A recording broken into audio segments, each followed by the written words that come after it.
Hi, it's Lori from Coast to Coast Craft Girls coming to you from the West Coast. Today I wanted to share a pretty floral kind of 3D-ish card that I made from a combination of different dies and embossing folders. And I just wanted to show this to you because I want you to look at your dies and embossing folders just a little bit differently. You don't have to use them the way that they're expected to be used, or that, as an individual element. You can put things together from different companies, from different types of things. And so I came up with this and I thought it was such a pretty card, and I just wanted to share it with you. So let me show you how it's made. It's a 5x7 card, by the way. There's a little bit of dimension on it, but not much. So we're going to start with, so I'm going to leave it over here so you can kind of see. I'll set it to one side. So this background floral element, so these front flowers are Altenews Japanese Camellia layering dies. And I've told you before, I love their keyhole system, their crafted flower. It's one of my favorite things is these layering flowers from Altenews. But that's what these two front flowers are. But the background, that's what these two are. But this background is something completely different. And it's from Lisa Horton Crafts. And it's this Japanese anemone. I have to be careful saying that. And it's a die and an embossing folder. And so what I did is I used the die to cut one full one, and then one partial that's just got this top part, because what I'm really interested in is the foliage. And that's what these pieces are, is just that foliage. And then I'm going to run that through the embossing folder. And if you haven't used these before, the way that I do it anyway, is I die cut first, and then I run through the embossing folder. And you basically just put this in and line it up. After you die cut, you just line it up with the embossing folder. And I don't know how well you can see, but it just lines up almost, right perfectly in there. And then once you get it all lined up, just kind of squeeze it shut, and we'll run it through and I had someone ask me recently, actually, they kind of made a joke out of it, that because of my editing, that, I put the card in the embossing folder and it comes out embossed without ever running through any machine. And I commented, I do use a Gemini MIDI for embossing folders. I find it to be just easy to use. So you can see how nicely that comes out. However, this embossing folder is a 3D embossing folder, but if I just put it through the MIDI without anything, it's a Lisa Horton embossing folder. And if I put it through my MIDI without any shims, I don't think it gets me a deep enough emboss. And it won't go through with the purple shim, which is meant for 2D embossing folders. While I'm talking about that, you can see I'm going to do the same thing with just that partial. So what I use is the metal shim from my Gemini Junior as just a little bit extra oomph. I find that metal shim gets, with the Lisa Horton 3D embossing folders, it gives me just a little bit extra oomph. And so now you can see I've got this one, which is this piece, and then this extra foliage are these pieces. And I'm just going to trim off the stuff that I don't want. Okay.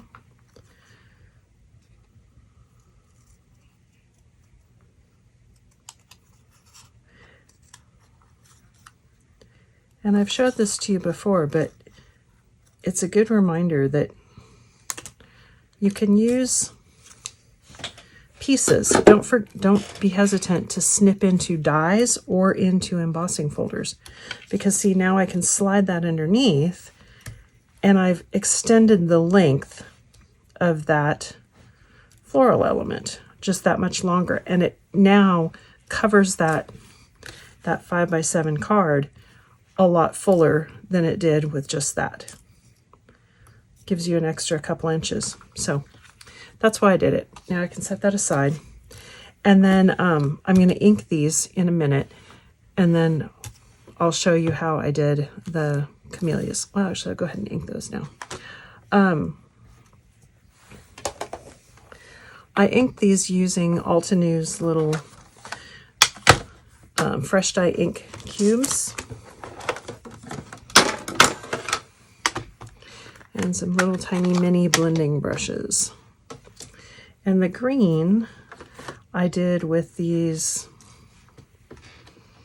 like Misty Sage and Mossy Meadow, that variety of green. And so I'm just gonna ink all over.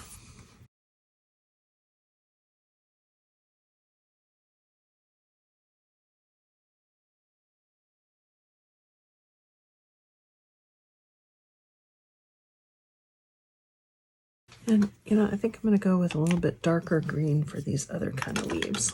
I'll go all the way up to the green opal, which is the darkest green.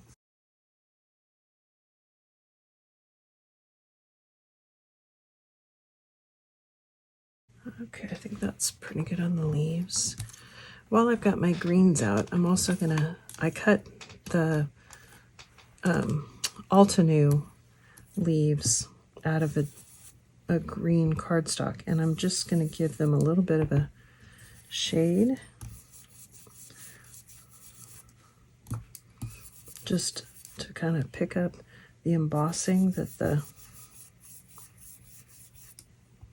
die has, and also to give them just a little bit of depth.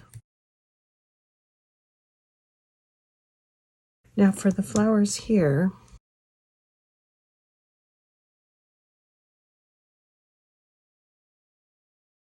I think I may leave that just like that. For the keyhole system flowers, they look like this.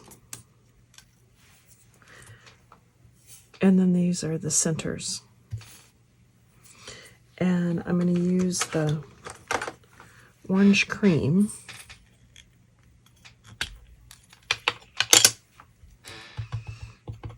and I'm just going to come in from the center and pull out so I just get a little bit of color in the middle.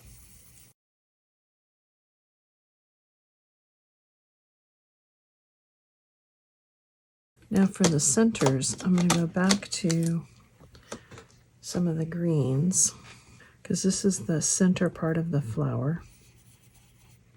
So I'm just going to put some green over the top of that. Give it a little bit of color. Then these pieces go over the top of that green, and I'm going to use this dark orangey color just for a little contrast. Okay. That's all my inking. Okay, let me put these flowers together and then we'll build our card. So the keyhole system, I don't know if you can see all of these that have right here, there's a cutout, and these two have two different shaped cutouts. And you just stack them up, and you probably can't see it, but embossed on these petals is a 1 and then a 2 and then a 3. And you just line up the holes in numeric order. And if you need any help, if you can't figure it out, they have directions on there, but it's pretty simple. So here's 4.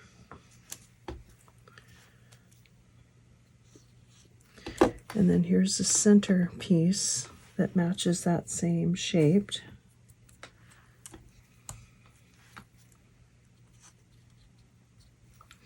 And then there's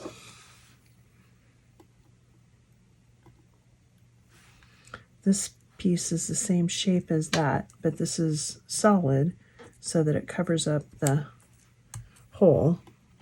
And then this piece is the same shape as that. And each of these pieces are on those instructions, but it's once you've done it once, it's pretty simple to figure out. This is the hardest part, is like the last piece. It's getting it in the right spot. There it is. Okay, so there's one of my flowers. And this particular die set builds 2 flowers and the leaves. And there we go. It's time to build our card. So here's all my pieces. It's a 5x7 card blank, so it's just a white 5x7 card blank. And then I just have a piece of dark green linen card that I'm going to use for the background.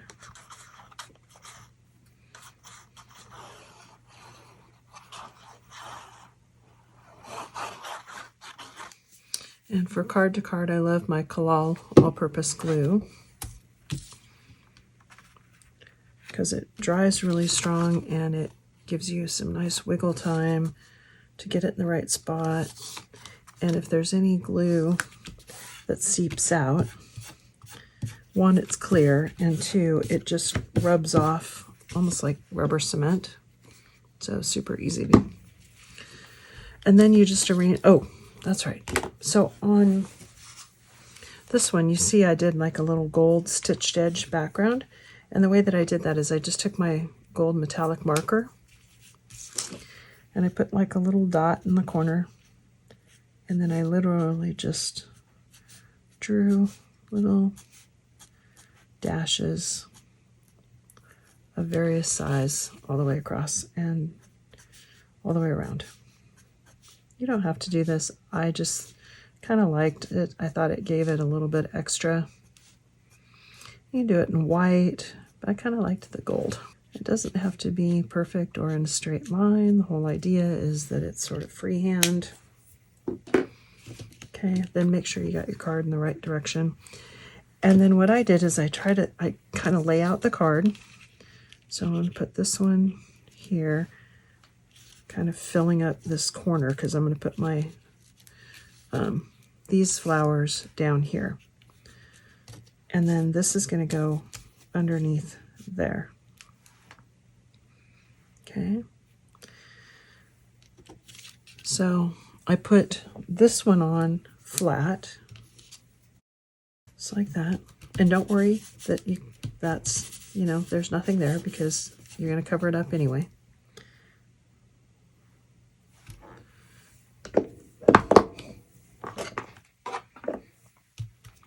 And the rest of this I used my Kalal 3D glue gel, and people always ask me what this is. So it's Kalal 3D glue gel, and if you buy it with the tools, it comes with this little syringe, which I love. And we're just going to put, I don't want it super high, but I want a little bit of height to it. You could use foam pads. I just find the glue gel really nice because you can move it around and get it where you want it.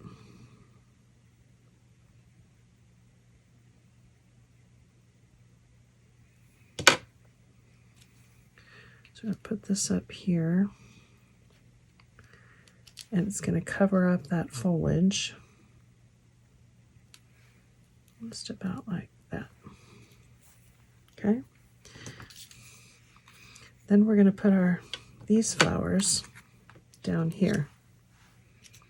And I am going to bend those up a little bit so that they get a little bit of height to them.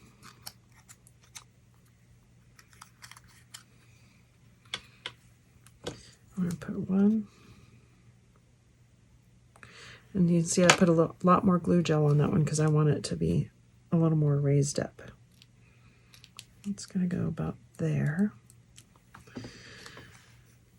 And I'll put some foliage down here.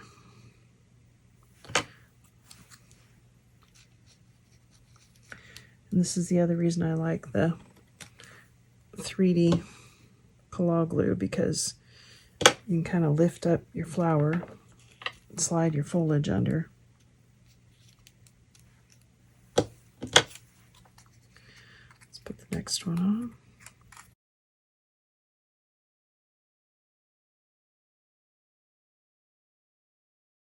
And you're done. Goes together pretty simple. So slightly different colors. This one I started with white card. This one I started with more of a creamy card. And this one I had white leaves, and this one I started with green leaves, and that's the difference in the colors. Oh, I forgot to color my stamens. Let me get my gold pen. To color my little stamens in the middle there, I almost forgot. I've got like just an aqua pen, and I'm just going to pull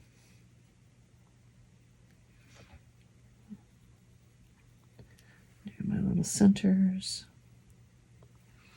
just like that.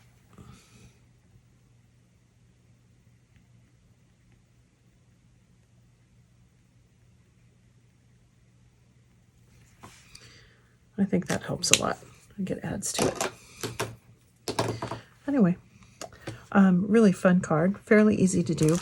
And again, I used the Alta New Japanese Camellia layering dies for these pieces. And I used the Lisa Horton die and embossing folder for this, for the background piece. And then I used a whole part of it, and then I used a second little piece of it. So again, don't be afraid to snip into your dies and embossing folders or stamps, because you can get some really good stuff out of it. Thanks for watching.